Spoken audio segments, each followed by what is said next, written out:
common so my hatred can grow. I'm a changed man.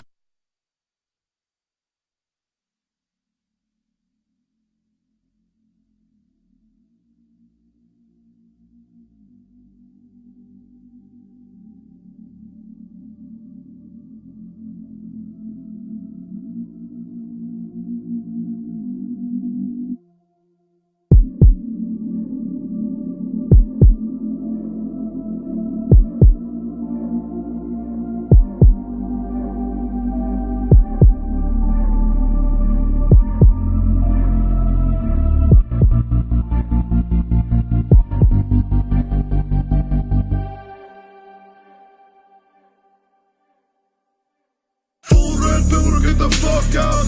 Rich squad motherfuckers roll out. Keep your pics up so all the globies can see we're in a motherfucking cold prison 33rd degree. What the fuck is wrong with society? And why am I such an anomaly? Everybody lives in idiocracy. Who's fed these deceptive theories exploiting the innocent youth? Why do we believe these lies that are presented to us as truth? Pseudo-scientific nonsense. And in this universe of expanding bullshit, other worlds don't exist. We are trapped on this plane of existence. Flat disc, gamerist, checkerboard, constitutive sectors, 33 slices of the pipe within the vectors. Beehive, colony, you collect the nectar. Earth thrown down, man, someone call the record. I can tell you about some things that gonna blow your mind. Everything that you've been taught throughout your life's a lie. Indoctrinated to regret your perception just to believe a school lesson so you can pass to the next one. Brainwashed so you trust the authority. They want you to think you're the minority. Don't stoke the flame superiority. They'll come to see the fake majority.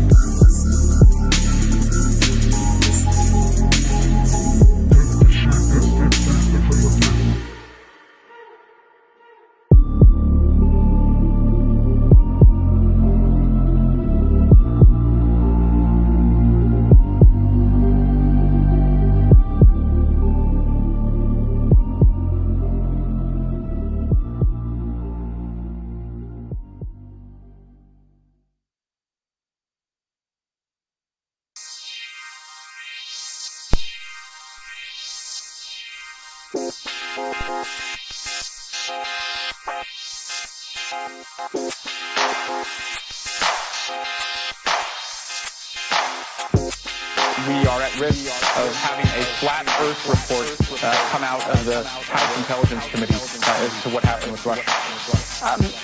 A flat Earth report. Those are striking terms.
breaking terms. All right, thanks for joining me. That's the intro by MVP, the Hardware Vandal. Hashtag 180. Living under the oppression of right side up supremacy. And hopefully we can fix that. So, the first thing I wanted to talk about today was a continuation of where we were going yesterday. We were analyzing Elon Musk's ridiculous appearance on Joe Rogan, where they pretend to be edgy, but all they do is they spout cliches. And they do it at a level which I'm thinking now it's contrived. There's no way that Joe Rogan and Elon Musk in their 50s still have the mentality of sophomores in high school. Like, this isn't true arrested emotional development, it's an act. It's an act, and I think that they're deliberately targeting the youth. So, you got the cool popular guy who does all the drugs and always talks about how he tripped on mushrooms or DMT that weekend. Like, that never gets old, hearing about that. And then Musk comes in, a little nerd, very, very kind of shy, kind of deadpan, doesn't laugh appropriate, seems awkward. It's all an act. And then he pretends like he smokes pot for the first time. And it's like mixed with cigarette, and he looks befuddled. It's like the guy's got billions of dollars. You think he's like a stranger to vice? You think that smoking pot's the worst that guy's ever done? He's probably a pedophile. Who knows? But I'm just saying, the idea that he would be surprised, at seeing pot and acting so, I don't know. Like, he looked like he was like a sheltered mama's boy hanging out with the cool kids for the first time and being shown drugs and didn't know how to react. It was pathetic. And I think it's intentional. They've also been trying to connect his character, because he's a character, with Willy Wonka, having him start a candy factory. Like, this is all contrived. And then you find images of him with a flamethrower. So Elon Musk smoking pot is fake news. This is them engineering a story, and it's meant to be appealing to the demographic of people dumb enough to believe that this guy can take us to Mars. It looks like he's sabotaging his image and destroying himself, but I happen to think it's probably contrived.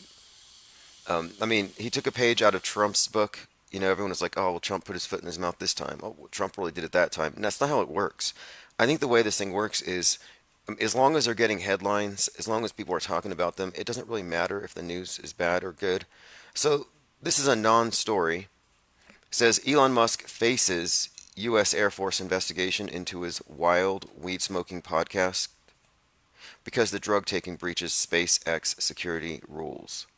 There isn't actually an investigation going on right now, but it could, I guess, hypothetically. So it's a non-story.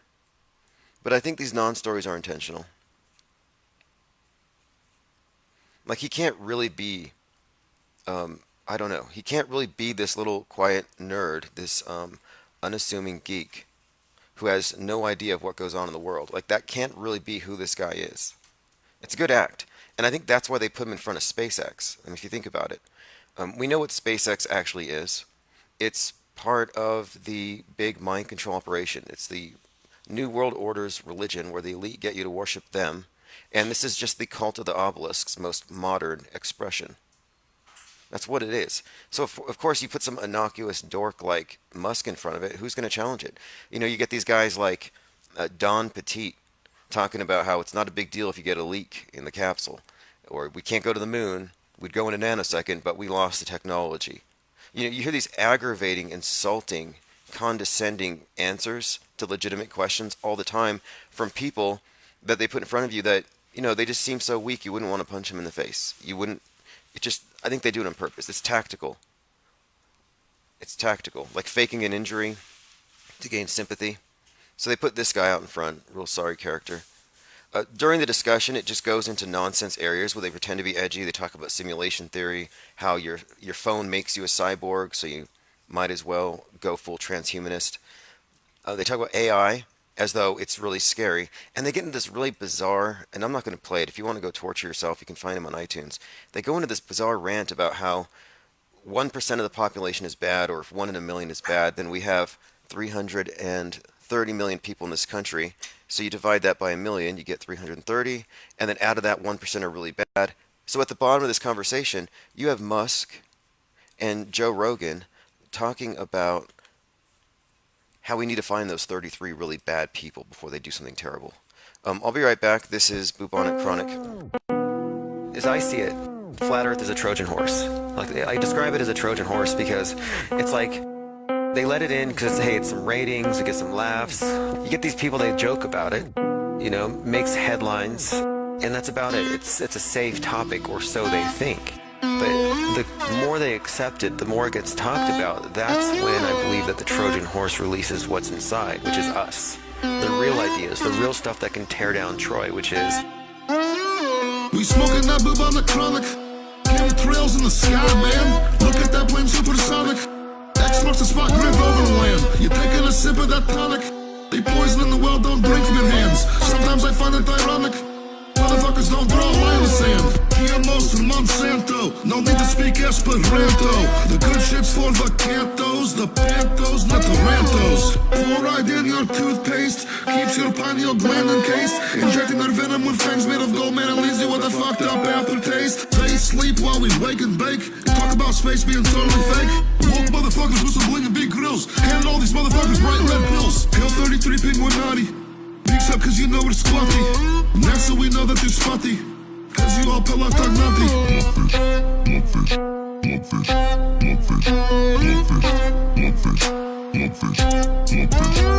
We smoking that boob on the chronic.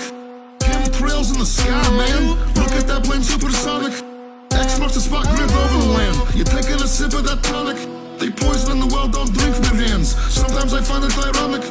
Motherfuckers don't draw a line in the sand. Interdimensional, non-physical entities with their omnidirectional retrospectical pedestals. Expendable imbeciles with a non-quenchable thirst for a non-ethical, skeptical. You like a lie. When we start... All right. Sorry about that. FedEx had a package. Okay, so we are looking at, the SpaceX thing, the contrived character of Elon Musk, and how he's being put out here and being put on display very conspicuously, kind of like the other guy. And so I was thinking about this last night.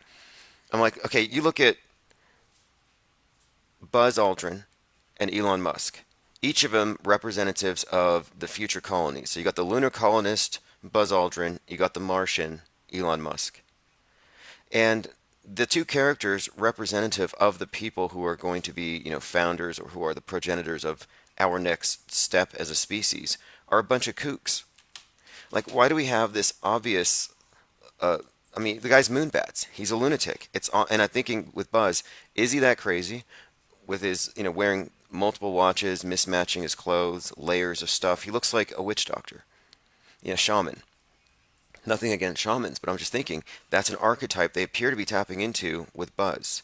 And with Musk, they appear to be appealing to the same thing. The idea that outer space, that thinking about things out there somehow requires that you're somebody who's socially awkward, or that you're like somewhat autistic. You're slightly outside the range of the average person. It's like they're trying to make him look like a genius who's slightly out of touch with reality, an idiot savant. So is Elon Musk an idiot savant, or is he just a puppet of some shrewd businessmen who knew how to dupe people, on the daily with a stooge like that? So I don't know. Regardless, this is from last year. This ties into it. This is when Trump started talking about scrapping NASA's climate research, cracking down on it being politicized. As blue-pilled as they are, the conservatives in the right